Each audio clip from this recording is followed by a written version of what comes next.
I'm a female, currently 29 and just graduated from grad school in my field of study.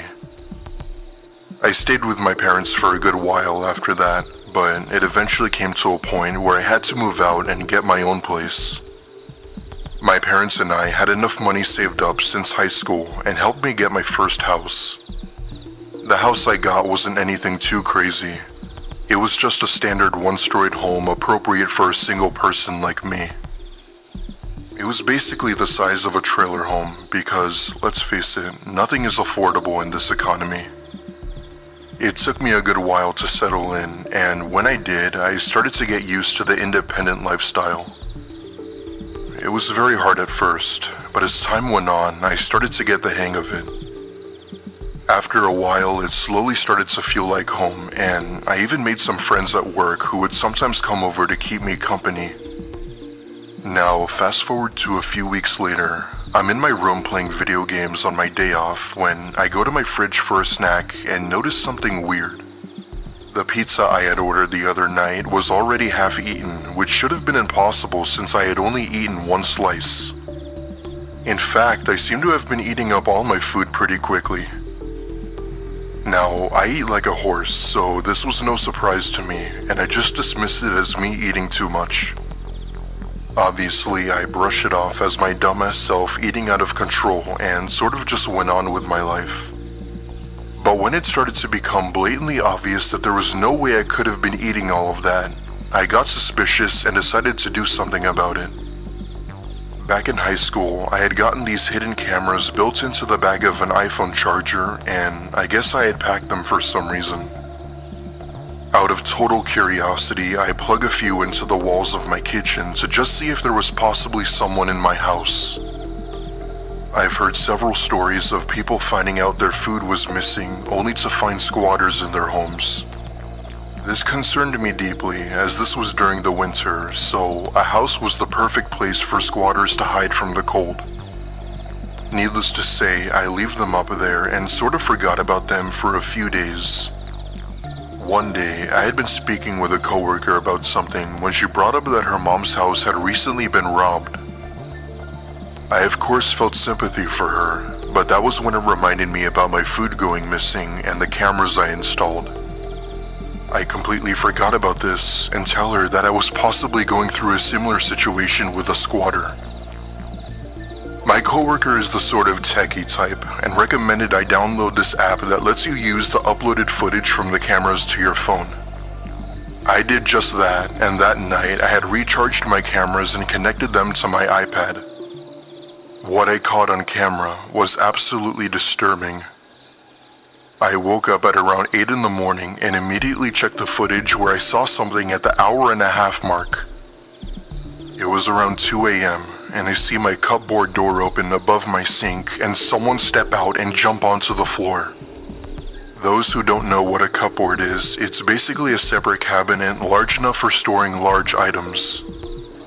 I never used it as I never really had a reason to, and to be honest, I don't really have any items to store. The person who climbed out was a skinny, older-looking woman who appeared to be in her late 50s. She immediately goes to the fridge and begins to drink my carton of milk while also eating some of my food from the other night. After eating my food for a good 10 minutes, she climbs onto the counter and back into the cupboard. I couldn't even find the words to react to this. I was beyond shocked and beyond horrified. The fact that my theory was correct, that this person, a stranger, was living in my house was beyond me. I wasted no time and went outside to call the police, not even dreaming of opening the cupboard door. The police showed up very quickly, as my house wasn't too far from the station. They enter my home and open the cupboard door, and lo and behold, there's the woman crouched inside. Almost immediately, she began screaming like a deranged person while cussing at the police as they tried to get her to come down. At one point, one of the officers grabs her arm and full-on pulls her out, where they then handcuff her. All the while, she kept saying how she was my mom and that she lived with me. However, police obviously knew she was full of it and took her away. Now, you might think of me as messed up for this, but I decided to press charges against her. This was likely my worst encounter with a stranger. I ended up having my mom stay with me for a bit after that, as I couldn't stand the paranoia of that woman. I now have cameras all over my home, and I even got a dog for extra protection. Mind you, I'm somewhat allergic to both dogs and cats, so getting one was a really hard decision, but I'll live with it.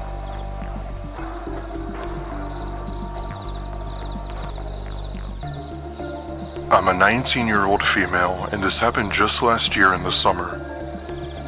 I live with my mom and sister, and last year we had just bought a new house in the suburbs of LA. We got it for a decent price and moved in right away. With my mom working full-time at a new job, she would oftentimes have my sister and I move everything in. My sister is 15, and while she couldn't do much, she did what she could. Anyway, we got settled in, and after a good month or so, we enjoyed that house for a good while. If I can remember correctly, this happened sometime in July and seriously creeped the hell out of my family and I. I won't bore you with unnecessary details, so I'll just get straight to the point. My friend, who I'll call Emily, had just dropped me off at home one night after attending a concert as a late birthday present. My mom had been at work and my sister was at a friend's house, so that meant I was the only one home. With nothing to really do, I go to my room and throw myself onto the bed while texting Emily a thank you and that I had a fun time. Anyway, I'm on my phone scrolling through Instagram when I hear what sounded like music from inside of my room. It wasn't creepy or anything, but I can make it out to be a Christmas song, specifically an instrumental version of Silent Night. At this point, I'm thinking to myself as to where it could have been coming from, but it was clearly obvious that it was coming from my closet. I get up and walk over to my closet where the music is now louder, and that's when I reach into my clothes. After a good few minutes of searching, I pull out from one of my jackets what appeared to be a fancy musical ornament in the shape of an egg. I've never seen this thing before in my life, and we don't even celebrate Christmas, so I have no idea how this thing got into my closet. Mind you, I had just bought the jacket I had found it in, so that added even more suspicion.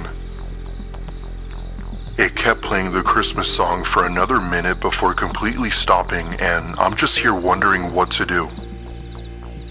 Out of curiosity, I FaceTime my sister at her friend's house and ask her if she's seen this before. Expectedly, she replied with a no and told me to call mom and ask her. I do just that, but she doesn't answer as she's still at work, and that's when I look it up online. Apparently, it's supposed to be this ornament egg that plays music when you open it. I tried to see if anyone else could have experienced the same thing, but unfortunately, there were no other incidents. An hour later, my mom came home, and I immediately ran up to her and showed her what I had found, asking if she's seen it before. She gives me this weird look and tells me she's never seen it before, and that's when we start to get a little creeped out. If nobody we knew put it in that jacket, then who did?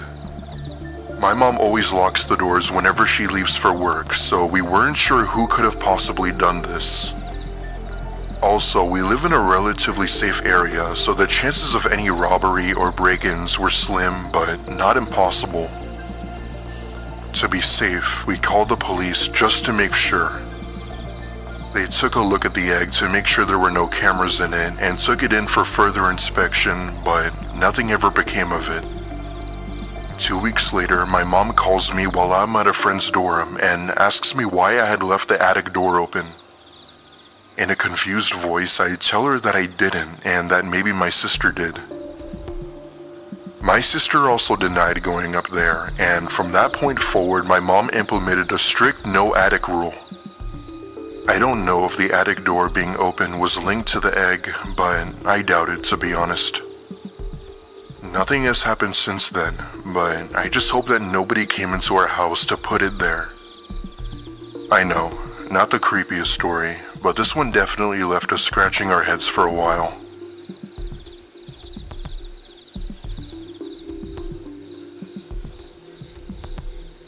This story is a bit longer, but this is seriously the creepiest incident I've ever had. Just to note, this isn't the type of story to have you on the edge of your seat. It is, however, a very strange but at the same time cool story. I want to point out that I'm Norwegian, so I apologize if my English is a bit off.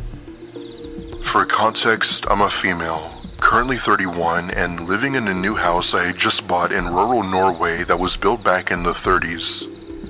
It's a one-storied home and was perfect for myself.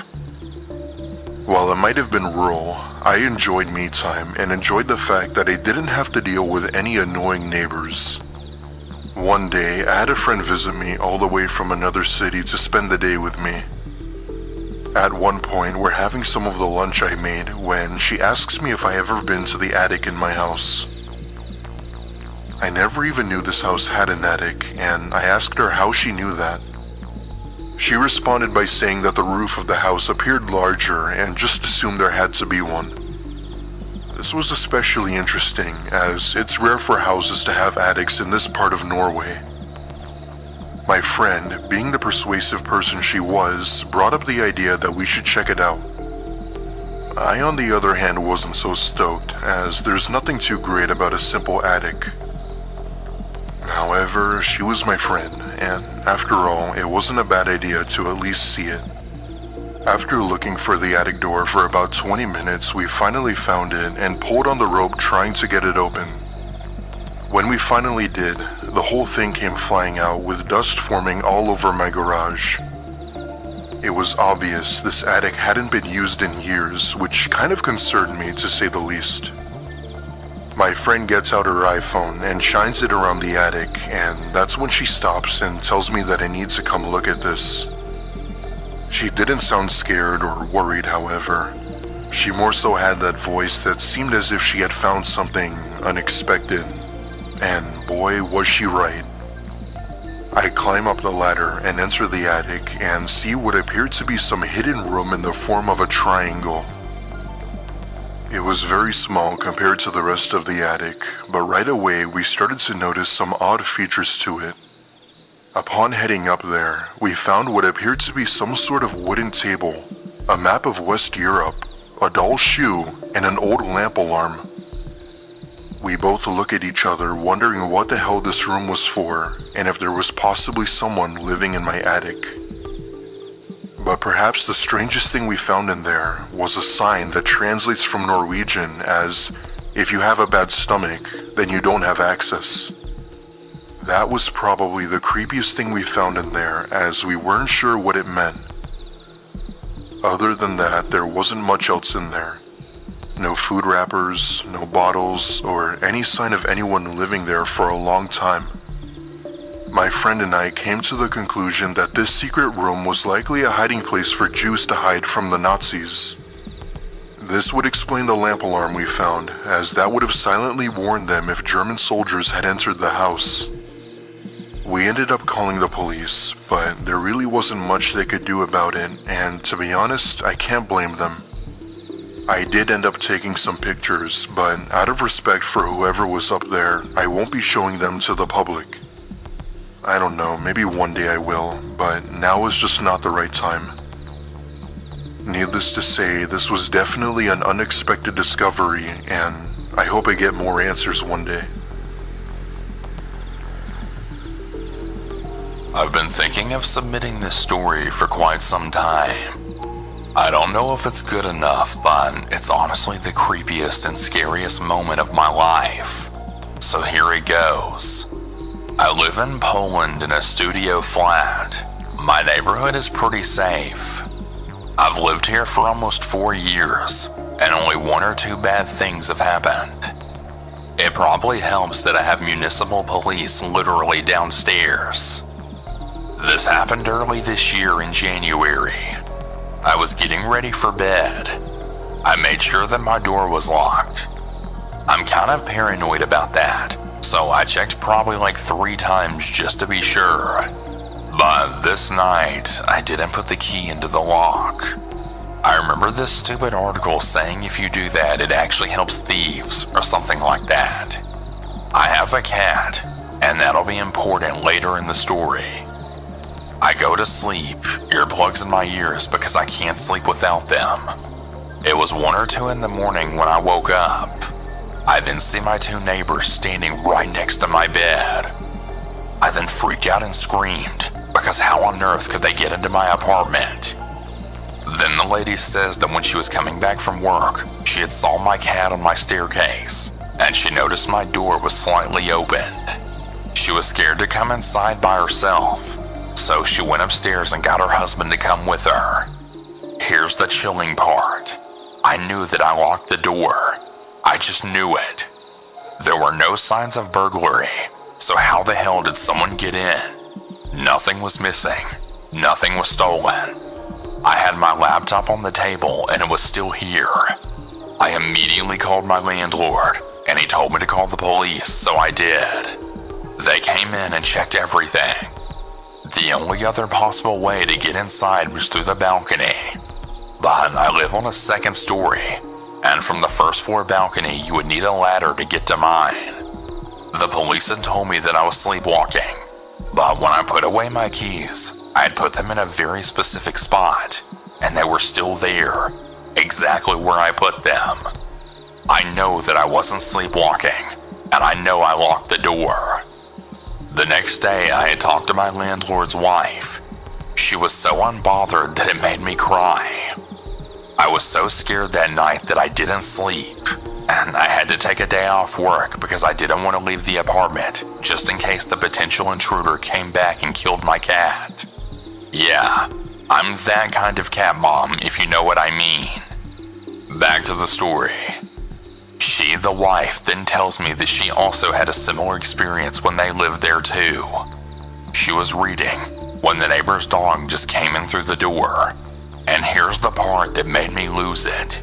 She said that the door just sometimes bounces off the hinges and opens itself. How in the world?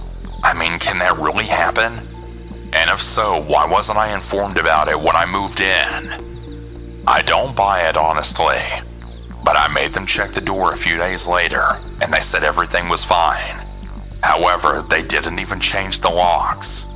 But I pay really low rent, so I guess that's the price of it. To this day, I have no idea what happened, and I don't even want to know. It took me a few solid months to move on. You really think you're safe in your own house until something like this happens. Now I always make sure that I put my keys into the lock, and I even have a stool against the door.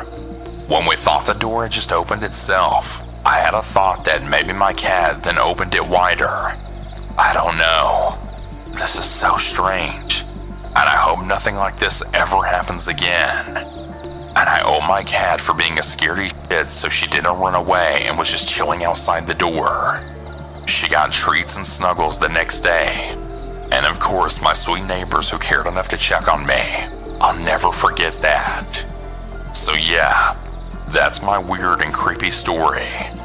I also have a message for anyone that's listening. Make sure you're safe in your own house, even if that means checking the doors and windows dozens of times. Losing that sense of safety really makes you hopeless and fearful like you've never felt before. Stay safe, everyone. This only happened a few months ago, and I don't even know if this guy still lives next door to me, but this really scared my family and I. I've been living in my village for about 2 years now, and we live next door to a little old lady and her one son. We're not really the kind of family that gets close with our neighbors.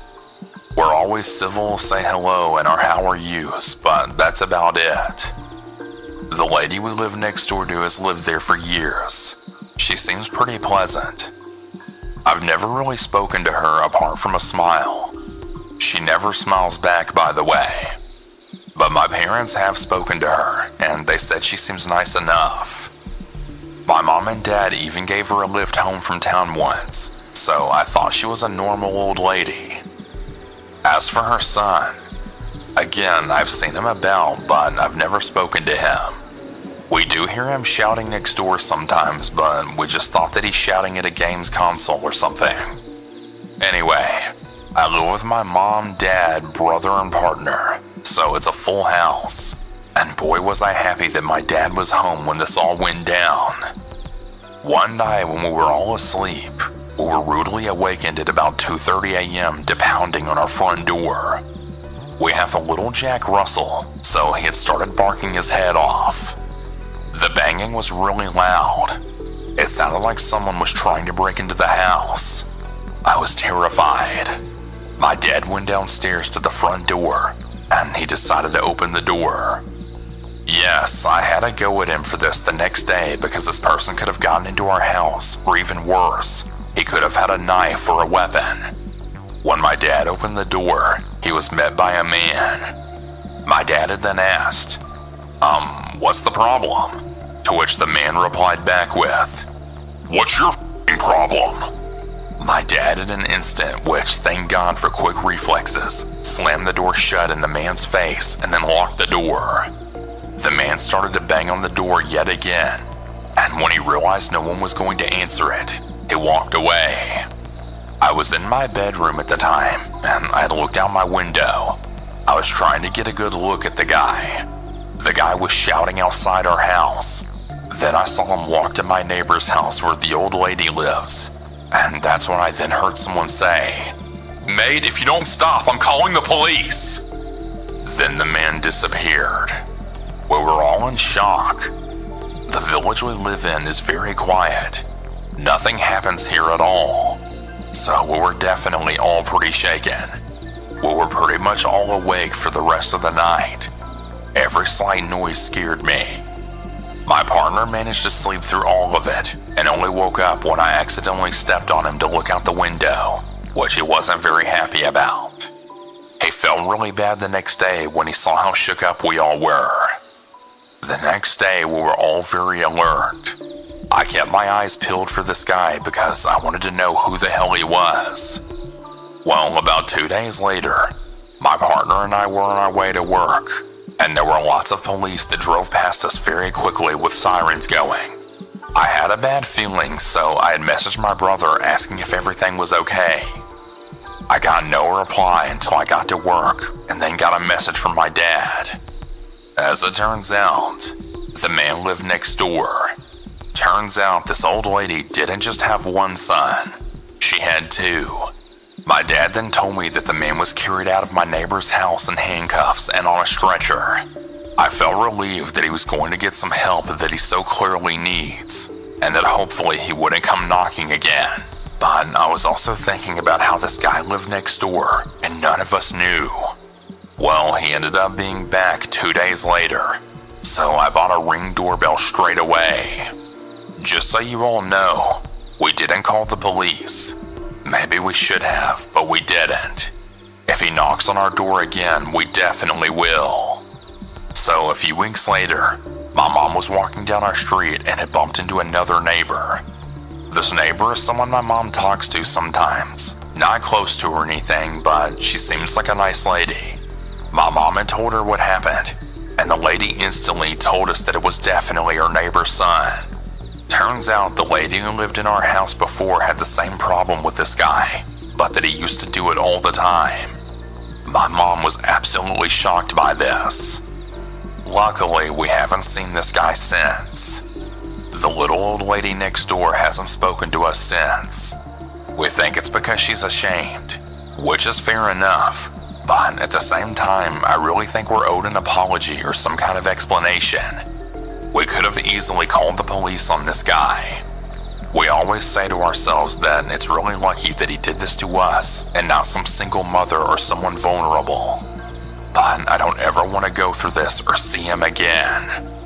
I still get sleepless nights thinking that this guy will come back banging on our door, but I really hope it doesn't happen.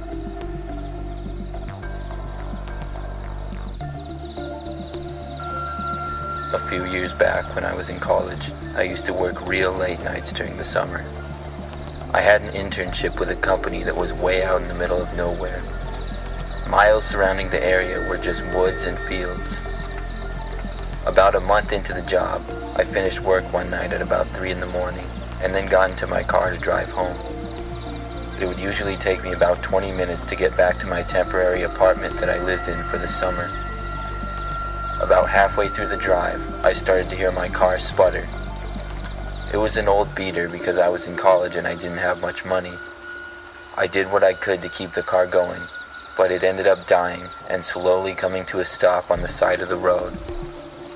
This road was completely empty with no other cars in sight, and it was surrounded by a little ditch with woods on both sides. I tried starting the car multiple times, but I realized that it wasn't going to do much good. I wasn't much of a car expert, and I honestly had no clue what to do. I knew it wasn't out of gas, so I decided to call my roadside assistance. I was told due to my location it would take anywhere from 30 minutes to an hour for them to arrive. I decided to play on my phone and watch YouTube videos until they got there, so I took out my headphones and put them in. After I would guess about 15 or 20 minutes, I was interrupted by the sound of my back door trying to be opened. My doors were locked, and I figured the roadside service was there, so I took out my headphones and looked behind me expecting to see a truck, but nothing was there at all. The moon was fairly big that night, so I could see around pretty well due to the light, but I didn't see anybody.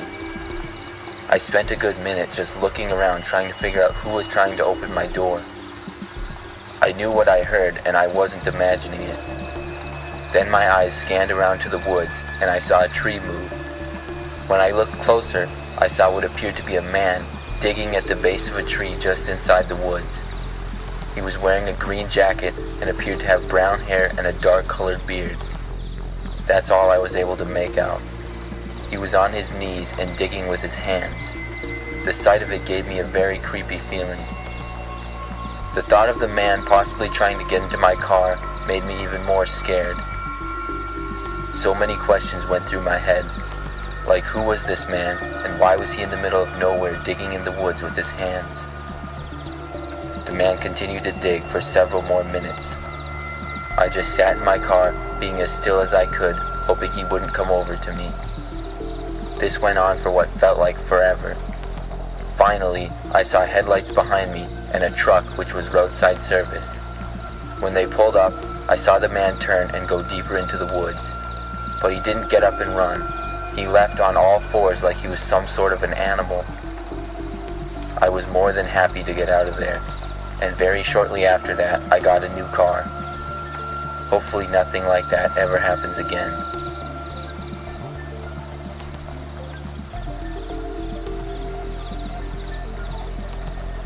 This story occurred in 2015.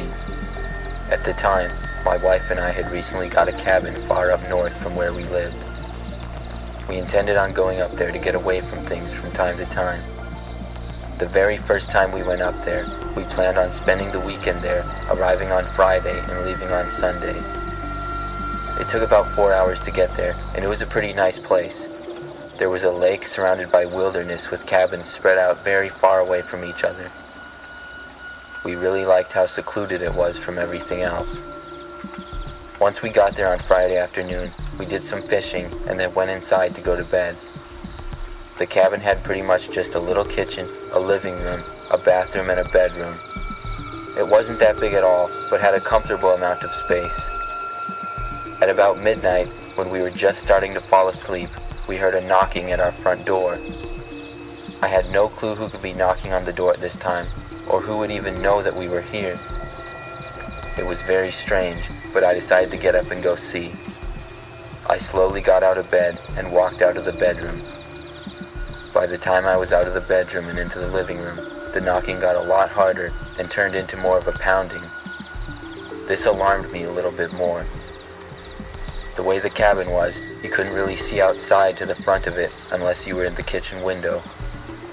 Instead of going straight to the door, I decided to go to the window instead based on how violent the knocks were becoming. I slowly tiptoed to the kitchen window. As I did, the knocks grew even louder. By this time they were so hard, I feared that the door might break.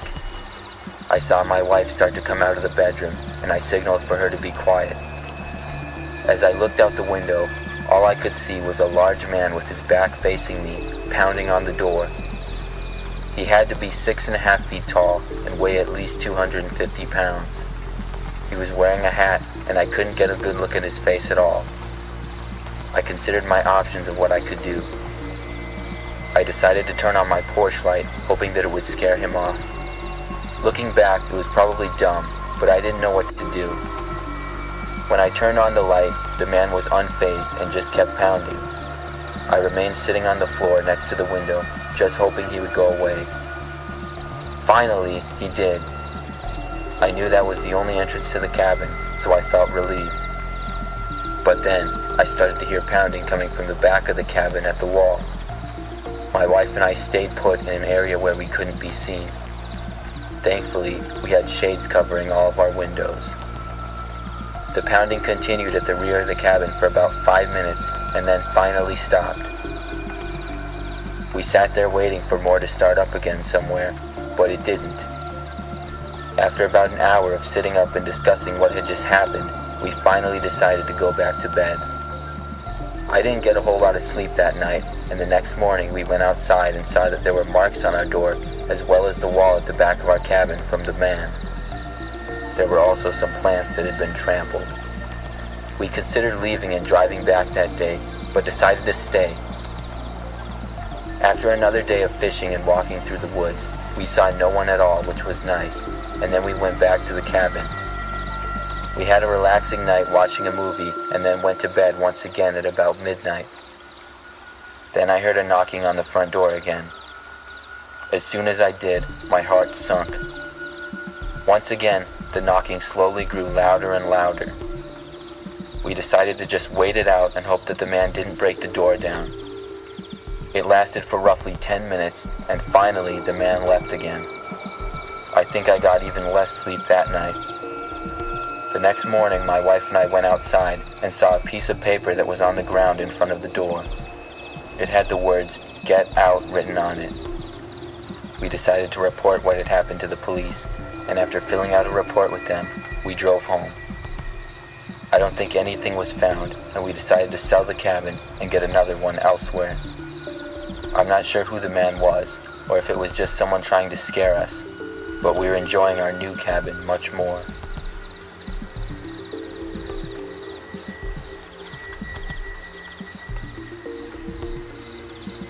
This story happened roughly 15 years ago. I was on my way driving back from college. I attended a school in Florida and lived in the Midwest, so it would always be a long drive back home. Usually, I would do the trip in 2 days, but on this time, I decided to drive through the night. I left my college campus and drove for many hours, only stopping for gas or food or to use the bathroom. I was actually making really good time, and when it got late at night, things got even better because traffic decreased a lot. I stopped and got some energy drinks to keep me up and drove for several hours. Then at about 3 in the morning, my light for gas came on, which usually meant I had about 40 miles before I would run out. I was honestly in the middle of nowhere, so I decided I would stop at the next exit and see if there was a gas station. An exit eventually came up, and I took it. I went right and drove down a very quiet road for a while. It took me maybe 2 or 3 miles, and I didn't really see anything, so I thought about turning around, but then I saw some lights up ahead which looked promising.